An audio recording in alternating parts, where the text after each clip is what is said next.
کرنے والے اکثر گائے کہ او بھائی بہت اہم مسئلہ ہے, اس کا کلپ بنا کے ابھی نہیں چلائے تو قربانی کے جانور کی جگہ تم کو کھڑا کر دوں گا میں. دیکھو آج کل ایک بہت بڑی کوتاہی ہو رہی ہے, اجتماعی قربانیوں میں لوگ نوٹ کما رہے ہیں.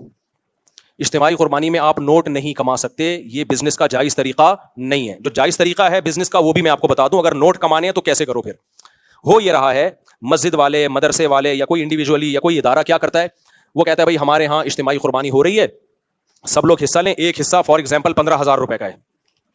اب سب سے 15,000 روپے لے لیے, لاکھوں کروڑوں روپے جمع ہو گئے, جانور لے کر آئے, گوشت ڈیوائڈ کیا, اب بچ گئے جی 10 لاکھ روپے. وہ 10 لاکھ پی گئے, یا وہ مدرسے کا پروفٹ سمجھ لیا کہ یہ مدرسے کا کیا ہے, پروفٹ ہے, تو یہ جائز نہیں ہے. وہ 10 لاکھ روپے آپ کو سب میں کو ڈیوائڈ کرنے پڑیں گے, واپس کرنے پڑیں گے وہ مدرسے کا پروفٹ. کیونکہ اگر آپ مدرسے کا وکیل بن کے اجتماعی قربانی کر رہے ہیں تو مدرسہ پروفٹ اگر رکھ رہا ہے تو اس کا مطلب مدرسہ بزنس کر رہا ہے. تو قانونی ادارہ بھی ایک شخص کی طرح ہوتا ہے, جس کو شخص قانونی کہتے ہیں. سمجھ رہے ہیں کہ نہیں سمجھ رہے؟ ادارہ بھی کیا ہوتا ہے, ایک فرد کی طرح بزنس کرے گا, اس کے بھی بزنس کے جائز ہونے کے احکام وہی ہیں جو ایک فرد واحد کے ہیں. کوئی ادارہ سودی لین دین نہیں کر سکتا. مثال کے طور پر آپ نے کسی مدرسے کو 1 کروڑ روپے, مدرسے سے 1 کروڑ روپے قرضہ لیا اور کہا کہ میں ہر سال 1 لاکھ روپے مدرسے کو اس پہ پروفٹ دوں گا, تو دوں گا مدرسے کو, لیکن یہ پروفٹ مدرسے کے لیے جائز نہیں ہے کیونکہ مدرسے سے سودی قرضہ لیا جا رہا ہے. تو ایسے ہی مدرسے کے ساتھ جب بزنس ہوگا تو بزنس کے احکام وہی ہیں جو جمشید کے ساتھ بزنس کے احکام ہیں. وہ کیا ہے وہ میں ابھی آ کے آپ کو بتاتا ہوں. سمجھ رہے کہ نہیں سمجھ رہے؟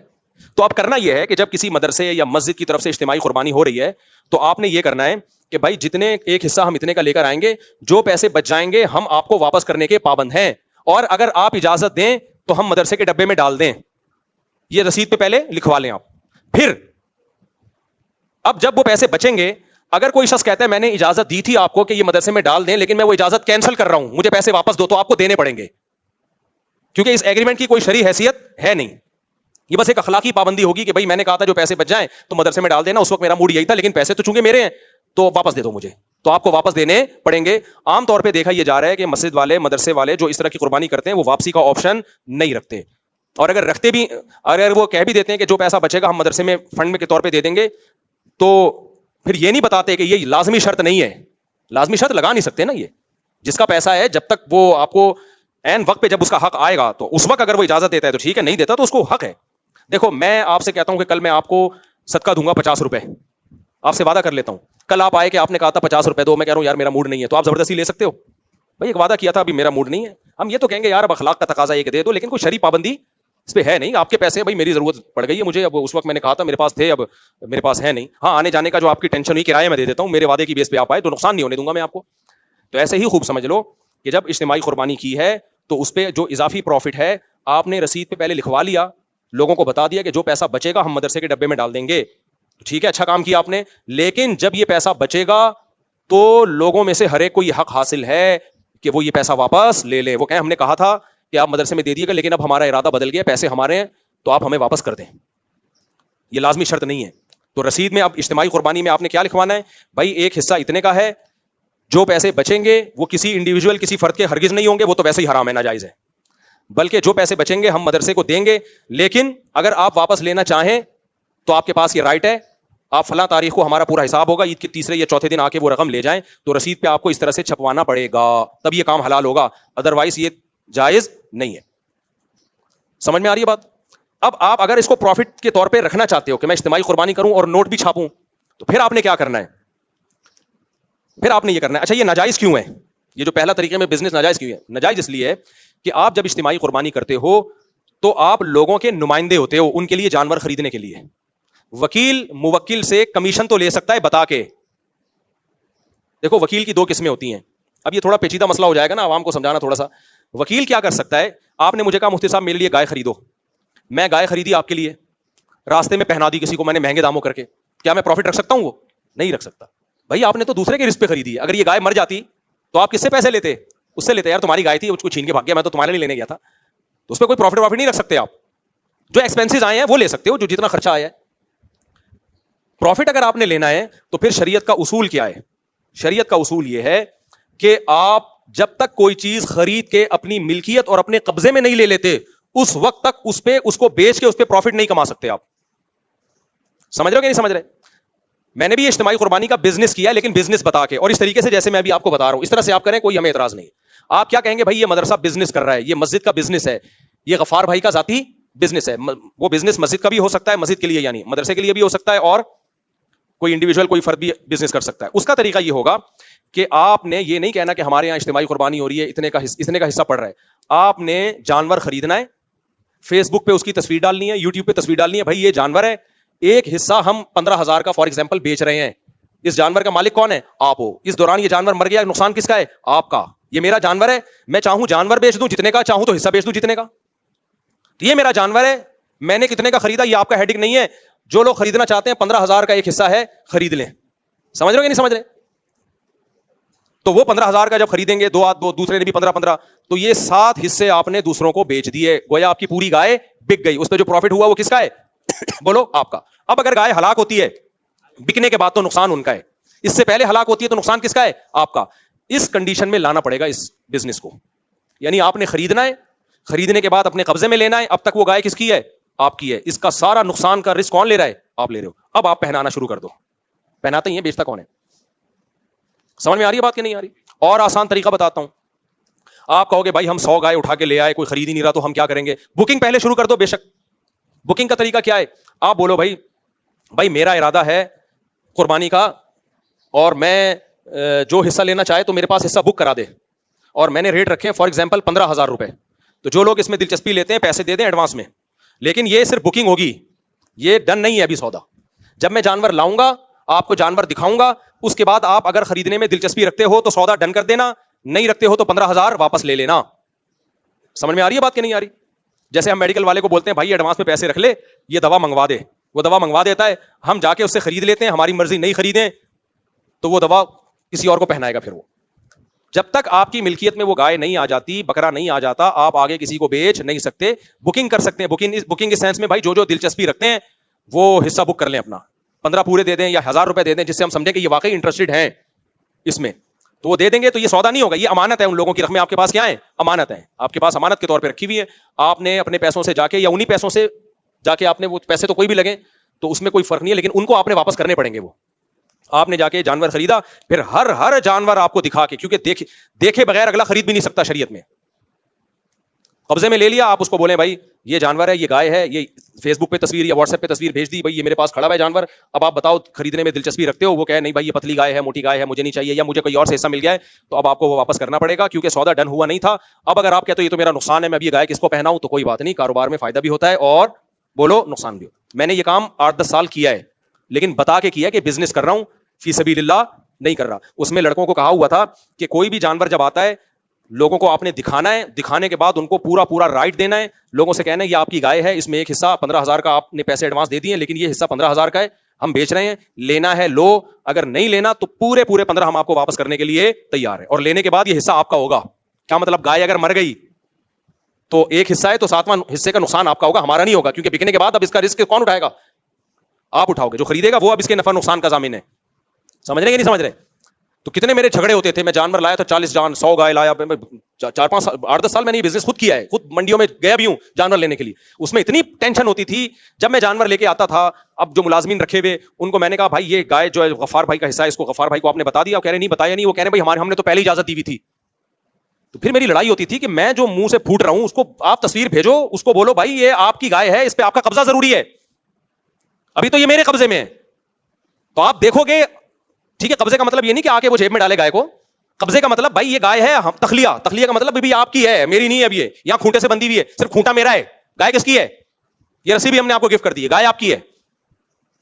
اب اس کے نفع نقصان کا کون ضامن ہے؟ آپ ہو.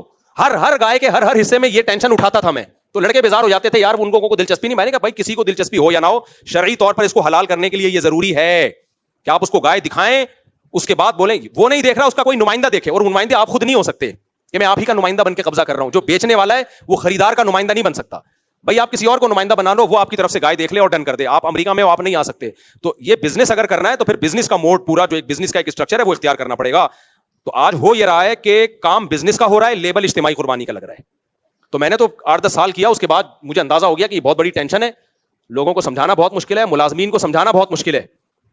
اب بعض ہمارے لڑکے ایسی باریک گائے اٹھا کے لے آئے, تو میں نے کہا جس کا بتاؤ اب لوگوں کو یہ آپ کی گائے ہے, یہ 7 آدمی جن کے اس میں حصہ ہے ان کو دکھاؤ. وہ کہہ رہے ہیں وہ دکھائیں گے تو وہ لیں گے نہیں. میں نے کہا یہ تو حرام ہے ہمارے لیے, ان کو دکھاؤ بھائی آپ یہ پتلی گائے ہے موٹی گائے ہے جو بھی ہے, 15,000 کا ایک حصہ دے رہے ہیں آپ کو, ہڈیوں کا سوپ ملے گا, قبول ہے یا نہیں قبول ہے؟ تو اب جو امریکہ کینیڈا میں بیٹھا ہے اس کو تو دلچسپی نہیں ہوتی نا, کہہ رہے ہیں بھائی ہمارے کیا, ہم کہتے ہیں آپ کو دلچسپی نہیں ہے, لیکن شرعی طور پر حلال کرنے کے لیے کاروبار کو یہ ضروری ہے کہ آپ دیکھیں یا آپ کا کوئی نمائندہ دیکھ کے ڈن کرے, دیکھے بغیر ڈن کرنے کا کوئی اعتبار نہیں ہے. تو پھر وہ اس کو سوپ ہم نے دکھایا, ہڈیوں کا سوپ, کسی نے لے لیا, کسی نے بولا ہمیں نہیں چاہیے, وہ ٹینشن کس کی ہوئی, پھر وہ سوپ ہم نے اپنے بچوں کو پلایا, پھر سمجھ رہے کہ نہیں سمجھ رہے, تو اس میں لاس ہوا.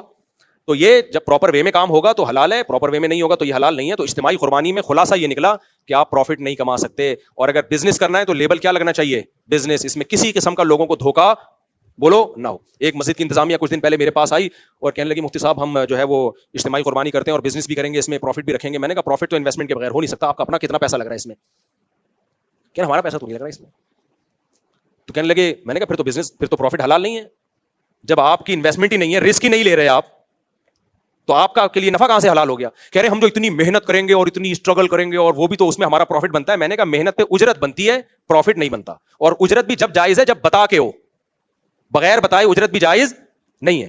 مثال کے طور پر کوئی انٹی یہاں سے گزر رہی ہیں سامان لے کے, آپ نے انٹی کی مدد کی, سامان اٹھا کے ان کے گھر تک پہنچایا. پہلے زمانے میں لوگ کرتے تھے, کوئی ایجڈ خواتین ہیں تو نوجوان لوگوں کو خدمت کا جذبہ تھا, بھائی انٹی ہم پہنچا دیتے ہیں آپ کے گھر سامان. اب آپ نے گھر میں سامان پہنچایا, آپ نے کہا 500 روپے دے دیں انٹی. وہ کہیں گے بھائی 500 روپے, کہنے مزدوری کے پیسے نہیں ہوتے کیا؟ ہوتے ہیں, لیکن پھر مزدور پہلے ایگریمنٹ کرتا ہے, پروفٹ تو پھر بھی نہیں ہے. تو آپ مسجد والے اسپیسیفک کمیشن لے سکتے ہیں کہ بھائی ہم 10 آدمی اجتماعی قربانی کا نظم سنبھالیں گے, ہمارے دن رات ایک ہو جائیں گے, گایوں کا گوبر بھی ہے اور یہ بھی ہے اور وہ بھی ہے, اس سے بانٹنے بھی ہیں, تو فی گائے ہم اتنا کمیشن لیں گے. یہ پرچی پہ لکھ دیں, اندھیرے میں مت رکھو. لوگ سمجھ رہے ہوتے ہیں یہ فی سبیل اللہ ہماری خدمت ہو رہی ہے, حالانکہ وہ کمیشن بھی رکھ رہے ہوتے ہیں, پیسے بھی رکھ رہے ہوتے ہیں. تو یہ صحیح نہیں ہے. اگر انتظامیہ یا مدرسے کی انتظامیہ یہ کام کر رہی ہے اور اپنا کمیشن لے رہی ہے تو کمیشن کی مقدار بھی بتائیں کہ فی گائے ہم اتنا کمیشن لیں گے, جس میں ہم آپ کو یہ سروس دیں گے. گائے بھی آپ کی ہوگی, پیسے بھی آپ کے ہوں گے, ہمارا کام ہے اس گائے کو کھڑا کرنا اور اس کے چارے کا خرچہ بھی آپ پہ ہوگا. ہمارا کام ہے اس گائے کو ماہر قصائی سے ذبح کروا کے گوشت آپ تک پہنچا دینا. یہ اس کام کے ہم کتنے روپے لیں گے؟ 500 روپے لیں گے, یہ بتا دیں پہلے, یا 1000 روپے لیں گے یا 1 کروڑ روپے لیں گے. مجھے اس سے کوئی غرض نہیں, اگر لوگ دینے پہ راضی ہیں تو کیا دے گا کوئی نہیں, 1 کروڑ روپے ایک مثال دے رہا ہوں. تو اس طریقے سے یہ کام کیا جائے. ادروائز جو اجتماعی قربانیوں میں پیسوں کا عنصر آ گیا ہے نا, نوٹ چھاپے جا رہے ہیں اور پیسہ کمائے جا رہے ہیں, یہ حرام ہے, ناجائز ہے. سمجھتے ہو اس کو؟ جو بھی اجتماعی قربانی کر رہا ہے تو اس سے پوچھیں بھائی جو پیسے بچیں گے وہ کہاں جائیں گے, اور ہر چیز حساب کتاب ہونا چاہیے. الحمدللہ زیادہ تر مسجد مدارس میں تو پورا حساب ہوتا ہے, اتنے کی گایاں پڑی ہیں, اتنا اس کا خرچہ ہے, قصائی کی اتنی اجرت نکلی ہے, وغیرہ وغیرہ, بچا کے یہ بچائے. تو وہ بچا ہوا حد تک تو ٹھیک ہوتا ہے, بچا ہوا گیا کہاں آگے کچھ پتہ نہیں ہوتا کہاں گیا وہ. تو وہ جو بچا ہوا ہے وہ لوگوں کو واپس کرنا پڑے گا. اور پھر اس کا نام, اگر بزنس کر رہے ہیں تو پھر اس کا نام اجتماعی قربانی نہ رکھیں, کیونکہ اجتماعی قربانی سے پہلا میسج یہی جاتا ہے کہ آپ لوگوں کی نمائندے بن کے ان کو ایک سہولت دے رہے ہیں, تو اس کو پھر بزنس ہی کریں. تو میں نے جب کیا تو بزنس ہی کیا تھا. ایک کمپنی کا نام تھا, میری کمپنی ہے, میں نام نہیں بتاؤں گا اس کا, تو باقاعدہ کمپنی کا نام استعمال کیا اس میں, اور پھر اس میں جو ہے وہ بتایا بھائی یہ حصہ برائے فروخت ہے. پرچی بھی یہ چھپوائی, حصہ کیا ہے؟ برائے فروخت ہے. تو اتنے کا حصہ ہم بیچیں گے. اور پھر اس میں جب میری گائے آتی تھی تو میں اپنے لڑکوں کے ذمہ لگایا ہوا تھا, ہر ایک کو فون کرو, گائے کی تصویر بھیجو, بولو اب آپ بتاؤ خرید رہے ہو کہ نہیں خرید رہے ہو حصہ. پورا ایک ایک چیز تجوید کے ساتھ کلیئر ہوتی تھی. جس نے کہہ دیا ہمیں خریدنا ہے تو ٹھیک ہے آپ کا حصہ ہے, جس نے کہا ہمیں نہیں خریدنا تو بھائی یہ پیسے واپس لو اپنے. سمجھتے ہو؟ اس طریقے سے کرنا ہے. اور کوئی سوال؟ یہ کلپ بنا کے چلا دینا لازمی. امانتوں میں بہت حکم ہے بھائی. دیکھو نبی صلی اللہ علیہ وسلم کے پاس, ایک سیکنڈ میرے بھائی, ایک صحابی آئے, مسلمان ہوئے. جس قوم سے تھے اس سے جنگ ہو رہی تھی, تو جنگ سے پہلے وہ آ کے مسلمان ہو گئے. ان کے پاس بکریوں کا پورا ریوڑ تھا. تو انہوں نے کہا میں اسلام لانے کے بعد کیا کروں؟ آپ نے کہا یہ ریوڑ میں جس کی بکریاں پہلے جا کے واپس کرو. حالانکہ جن سے لڑائی ہو رہی ہے ان کی بکریاں تھیں, وہ تو ان کا تو مال غنیمت ہے نا, لیکن بھائی مال غنیمت تو جنگ کے بعد ہوتا ہے نا. یہ بکریاں تو ان کی ہیں, ان کافروں کی ہیں جن سے تمہاری لڑائی, ان سے تمہارا ایگریمنٹ تھوڑی ہوا ہے کہ ان سے بکریاں لیں اور اسلام لا کے ساری بکریاں ادھر لے آئے. یہ تو پھر غیر مسلم جائے سونا نکالے چوری کرے اور اسلام قبول کر کے سونا لے کے بھاگ جائے. تو نبی نے جو دشمن تھے لڑ رہے تھے ان کے بارے میں ان صحابی کو کہا کہ تم مسلمان تو ہو گئے ہو, لیکن جس کی بکری ہے اس کے حوالے کرو, اس کے بعد ہمارے ساتھ میدان جنگ میں شامل ہو, پھر اسی قوم کے خلاف لڑو جن کی بکریاں تھیں. اتنی مالی معاملات میں اسلام نے ہم کو فیئر رہنے کا حکم دیا ہے. اور آج پتہ ہی نہیں چلتا کتنا پیسہ آ رہا ہے, کہاں جا رہا ہے. ایسے بھی بعض محتمم, زیادہ تر صحیح ہوتے ہیں الحمدللہ, لیکن مدارس کے بعض محتمم میں نے دیکھے ہیں, بعض لوگ وہ کیا کر رہے ہیں, مدرسے کے لیے گائے لینے گئے, اپنی نیت سے خریدی, اور جیسے گائے خریدی 50,000 کی, ایک مثال دے رہا ہوں, اور مدرسے کو 55,000 کی بیچ دی. ابے یہ کیا ہو رہا ہے؟ آپ جب مدرسے کے وکیل بن کے جا رہے ہو تو آپ اپنے لیے خرید ہی نہیں سکتے بھائی. آپ جب خرید رہے ہو اپنے لیے تو وہ مدرسے کے لیے ہو, پھر وہی آپ مدرسے کو بیچ رہے ہو, یعنی اپنے آپ کو بیچ رہے ہو. یہ ڈرامے بھی ہوتے ہیں بعض جگہ. نہیں آئی سمجھ میں بات؟ میں اس کی ایک مثال دیتا ہوں. غفار بھائی نے آپ کو 1 لاکھ روپے دیے اور بولا جا میرے لیے گائے لے کر آ. آپ نے 1 لاکھ کی گائے خریدی, غفار بھائی کے لیے, اور پھر دل میں یہ نیت کی کہ غفار بھائی تو یہاں ہے نہیں, میں غفار بھائی کا نمائندہ بھی ہوں اور میں خود ستار ہوں, تو میں ستار بن کے غفار کو یہ 1 لاکھ کی گائے 1,10,000 میں بیچتا ہوں. یہ جائز ہے کیا؟ نہیں جائز. سمجھ میں آ رہی ہے بات؟ دوبارہ سے جمشید نے بھیجا آپ کو, جا بھائی تو جا, میں تیرے سارے خرچے اٹھاتا ہوں, سب منڈی آنے جانے کا خرچہ میرے ذمے, بھلے تو خرچ کر لیکن ذمے کس کے ہے؟ میرے. وہاں چائے بھی پینا, کھانا بھی کھانا, یہ سارے ایکسپینسز میرے ذمے, بھلے اپنے پیسوں سے کھا لیکن ذمہ کس کا ہے؟ میرا ہے. اور تو میرے لیے گائے خرید. آپ گئے, آپ کا نام ہے وسیم, آپ نے وہاں جا کے 1 لاکھ کی گائے خریدی, خرچہ سارا کس کا ہو رہا ہے؟ ذمہ داری کون اٹھا رہا ہے؟ جمشید. پھر آپ نے کہا کہ یار یہ خریدی تو ہے, سارا خرچہ تو جمشید کے ذمہ, اگر یہ گائے مر جاتی تو نقصان بھی جمشید کا ہوتا, اور میں گیا بھی جمشید کی طرف سے, ساری دنیا کو پتا ہے میں جمشید کے لیے گائے خرید رہا ہوں, لیکن میں ہوں تو جمشید نہیں نا, میں ہوں وسیم. تو یہ گائے جو میں نے 1 لاکھ کی خریدی ہے, تو میں نے وسیم جو میں سچی مچی کا ہوں وہ بن کے میں نے جمشید کو 1,10,000 میں بیچی. اور پھر آپ نے جا کے جمشید سے کہا کہ یہ گائے 1,10,000 کی ہے. جمشید کہہ رہا ہے کیسے 1,10,000 کی ہے؟ بولو چھوڑو, میں نے جس سے خریدی ہے وہ اس نے 1,10,000 کی بیچی ہے, اور میں نے خریدی کس سے ہے؟ اپنے آپ سے خریدی ہے. تو بعض مدرسوں میں یہ بھی میں نے دیکھا ہے, بعض میں, سب زیادہ تر مدرسے ٹھیک ہی ہوتے ہیں الحمدللہ, کہ وہ محتمم کمبخت کیا کر رہا ہے, پہلے 50 گائے خریدتا ہے اپنے لیے, پھر وہ گائے پروفٹ رکھ کے بیچتا ہے کس کو؟ مدرسے کو. حالانکہ وہ جو اپنے لیے خرید رہا ہوتا ہے تو اس کا رسک سارا مدرسے کے ذمہ ہوتا ہے, اس کا آنے جانے کا خرچہ اور وہ سب کچھ ایکسپینسز کس کے ذمہ ہوتے ہیں؟ مدرسے کے ذمہ ہوتے ہیں. تو یہ جائز نہیں ہے کہ آپ ایک ہی طرف سے وکیل بھی بن رہے ہو اور موکل بھی بن رہے ہو, یہ نہیں ہوتا. اس زمانے میں کوئی مالی معاملات میں ٹھیک ہو جائے نا, بس وہ جنت میں جائے گا, مذاق نہیں. بہت گڑبڑے ہیں پیسوں میں. ٹرسٹ لوگ کیا کرتے ہیں, آپ نے ٹرسٹ بنا لیا بہترین قسم کا, غریبوں کو راشن بانٹوں گا, اور اپنی راشن کی دکان بھی کھول لی فوراً. اب آپ تھر میں 1 کروڑ کا راشن بانٹ رہے ہو, وہ سارا 1 کروڑ کا راشن کہاں سے جا رہا ہے؟ بولو, آپ کی دکان سے جا رہا ہے. ایک صاحب نے ایسا کیا, میں نے کہا میرے بھائی یہ 1 کروڑ کا راشن آپ ہی کی دکان سے جا رہا ہے, یہ تو آپ کا بزنس چمک رہا ہے. کہتے ہیں اس میں غریب کا نقصان کیا ہے, میں سستا دے رہا ہوں. بات معقول ہے بھائی, اگر آپ سستا دے رہے ہیں تو آپ سے لیں, بے شک پھر آپ کا فائدہ ہو جائے تو کوئی غلط بات نہیں ہے. میں نے کہا آپ کہاں سے لے رہے ہو؟ جتنا سستا آپ ٹرسٹ کو بیچ رہے ہو اس سے زیادہ سستا آپ کہیں سے اٹھا رہے ہو, تو آپ اپنے ٹرسٹ کا مال ڈائریکٹ وہاں سے کیوں نہیں اٹھا لیتے؟ نہیں آئی میرا خیال ہے بھائی, آپ اپنے ٹرسٹ کا مال ڈائریکٹ وہاں سے اٹھاؤ جہاں سے آپ اپنے جنرل اسٹور کا مال اٹھا رہے ہو, اپنے گودام کا مال اٹھا رہے ہو. پھر آپ کے لیے حلال ہے. یہ پوری دنیا میں اتنا سستا کہیں اویلیبل ہی نہیں ہے, آپ کی دکان میں سب سے سستا, پھر آپ اٹھا لو بھائی, کوئی بات نہیں, غریب کو بھی فائدہ ہے سستے میں, ٹرسٹ کو بھی فائدہ ہے, آپ کو بھی فائدہ ہے. لیکن ہو ایسا نہیں رہا ہوتا, ہول سیلر کوئی اور ہے. تو آپ اتنا مال جب کروڑوں کا اٹھا رہے ہو تو اس ہول سیلر سے اٹھاؤ نا جو سب سے کم ریٹ لگائے. تو سب سے کم تو وہ لگا رہے جس سے آپ لے رہے ہو, کہتے ہیں اس تک ہماری رسائی نہیں ہے, تو تم نے مال وہاں سے کیسے اٹھا لیا اگر تمہاری رسائی نہیں ہے اس تک؟ یہ 2 نمبریاں ٹرسٹوں میں ہو رہی ہیں. نہیں آئی میرا خیال ہے بات؟ بالکل ایسے جیسے اسکول کا یونیفارم خریدو تو کہاں سے ملے گا؟ اسکول سے ہی ملے گا. یہ ایسا یونیفارم ہے, آج تک کوئی ٹیلر مارکیٹ میں ایسا پیدا ہوا ہی نہیں ہے کہ وہ یونیفارم کسی کا باپ بھی بنا سکے. یہ سب غلط طریقے ہیں پیسہ کمانے کے, یہ دھندے چل رہے ہیں. اللہ بچائے یار, انسان کا بچہ بننا, خدا کی قسم ہمارے حضرت فرماتے تھے سب کچھ ملے گا مارکیٹ میں, انسان نہیں ملے گا. انسان کا ملنا بہت مشکل ہے. اور یہ حضرت نے پتا ہے کب کہا تھا؟ جب حضرت چاہتے تھے اپنا نائب کسی کو بناؤں. میرے شیخ مفتی رشید احمد صاحب پہ بہت, ان پہ اشکالات ہو سکتے ہیں, ان کی رائے سے اختلاف ہو سکتے, ان کے تقوی پر آج تک کسی نے انگلی نہیں اٹھائی. بہت پرہیزگار تھے, بہت پرہیزگار تھے. جنہوں نے ان کے ساتھ وقت گزارا ان کو پتا ہے کیسے اللہ والے تھے. وہ کہتے تھے میں کس کو اپنا نائب بناؤں کہ میرے بعد میری گدی وہ سنبھالے. 8-10 سال انہوں نے کوشش کی. فرمایا ایسا میں نے آزمایا نا, لیکن انسان نظر نہیں آتا, جو ان کا ایک معیار تھا. پھر بنایا حضرت مفتی عبدالرحیم صاحب کو. مفتی عبدالرحیم جو میرے شیخ ہیں, تبھی میں کہتا ہوں مفتی عبدالرحیم صاحب پہ جب اعتراضات کیا کرو نا, تو جو دور ہے وہ تو اعتراض کرے گا ان کے اوپر. کوئی بوٹ پالیشیا کہے گا, کوئی سرکاری ملا کہے گا, کوئی کیا کہے گا, کوئی کیا کہے گا. میں نے بھائی 30 سال گزارے ہیں ان کے ساتھ, میں آپ کے ان باتوں سے متاثر نہیں ہوں گا. پاکستان میں جو بھی مخلص ہوگا, جذبات سے ہٹ کر بات کرے گا, گراؤنڈ ریئلٹی کو سامنے رکھ کے بات کرے گا, لوگ اس کو ایجنٹ ہی کہیں گے. اور جو جذباتی باتیں کرے گا, الٹی باتیں کرے گا, لوگ اس کو مانیں گے یہ ہے کیا مخلص, یہ مخلص ہے. اور پھر ظلم یہ کہ لوگوں نے مفتی تقی صاحب اور مفتی عبدالرحیم صاحب کو 2 الگ الگ پارٹیاں بنا کے پیش کیا ہے, یہ بھی ظلم ہے. حضرت مفتی تقی صاحب سے آج بھی حضرت مفتی عبدالرحیم صاحب کی ملاقاتیں ہوتی ہیں. کسی کی رائے کا اختلاف کسی چیز میں اگر ہو جائے تو یہ تھوڑی کہ 2 الگ ٹریک ہیں. لوگ تصویریں بنا رہے ہوتے ہیں, بتاؤ تم ان کا ساتھ دو گے, ان کے ساتھ. بھائی دونوں ہمارے بزرگ ہیں, دونوں ہمارے بڑے ہیں. کسی چیز میں اگر رائے کا اختلاف ہو جائے کہ ہم یہ سمجھتے ہیں کہ ایک الگ وفاق ہونا چاہیے, وہ سمجھتے ہیں نہیں ہونا چاہیے, تو یہ اختلافات تو ہمیشہ سے رہے امت میں. پاکستان بننے میں نہیں علماء دیوبند کا اختلاف تھا. حسین احمد مدنی کہتے تھے نہیں بننا چاہیے, مولانا شرف علی تھانوی کہتے تھے بنانا فرض ہے. تو کیا 2 الگ الگ راہیں تھیں؟ بھائی رائے کا اختلاف تھا, لیکن دونوں کیا ہیں ہمارے بڑے ہیں. تو رائے کا اختلاف ایک الگ چیز ہوتی ہے کسی کی پالیسیوں پہ, لیکن یہ کہہ دینا کہ یہ فلاں کے ایجنٹ ہیں, یہ سرکاری پٹھو ہیں, یہ فوج کے وہ ہیں, یہ بہت غلط بات ہے. یہ آپ متاثر ہو گئے ان نعروں سے, ہم نہیں ہوتے متاثر. مفتی رشید احمد صاحب کہتے ہیں میں نے اتنا کسی کو آزمایا نہیں ہے جتنا مفتی عبدالرحیم کو میں نے آزمایا ہے.